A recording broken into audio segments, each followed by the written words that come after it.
or death. And we know God is the Father of life. When we walk with Him, there is life.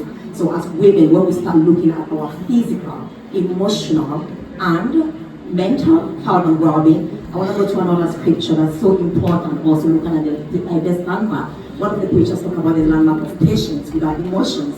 We have to talk a lot on that. I'm a very practical person. I lead by example. I always say this: if I don't do something, I don't practice it, I don't qualify to teach.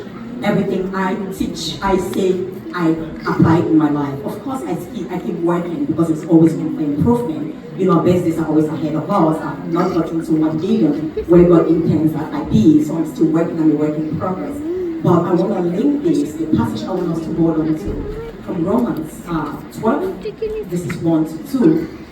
I beseech you, my brothers and sisters, I'll talk to my sisters tonight, to present your body, in view of God's message, to present our bodies as living sacrifice to God, holy and pleasing to Him as a living sacrifice. This is our true and proper worship.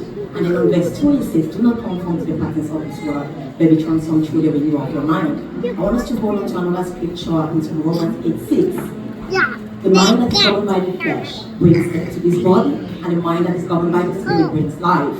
We looked about, I think one of the preachers talked about the landmark of the spirit as well. So in all these things, if we have to, as women, she talked about the woman in Proverbs 31, which is also my favorite one. I look at this woman, which is better because God did not want us to start comparing ourselves.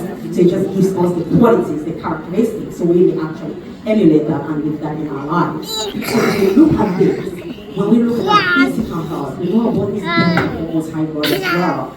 So if we have to present it holy, the temple of the Most High God, we ought to take care of this body. We cannot feed this body with junk.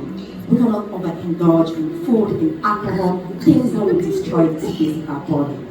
We've got to focus on that. And when we talk about the spirit as well, a mind that is governed by the spirit, for us to thrive, we know that we're not given a spirit of fear, but of love, power, and sound mind. A mind that is governed by the spirit, we cannot allow our physical circumstances and conditions to govern our mind. Our mind is so powerful. It must come from the spirit. I've always been on the Holy Spirit, the Spirit of God. And it gives us self-control. But it's incredible. He didn't give us the seed of self-control, the fruits, because He knows that we need it in abundance, the fruit of patience, of love, and all that. When we are tempted to be so emotional and cold, we have to actually come into the spirit, allowing it to govern our mind, not the physical reality. So we may be able to have that, love, sound mind. I'm sure I've spoken people can absolutely. Thank you so very much, Mark. Can we put our hands together for?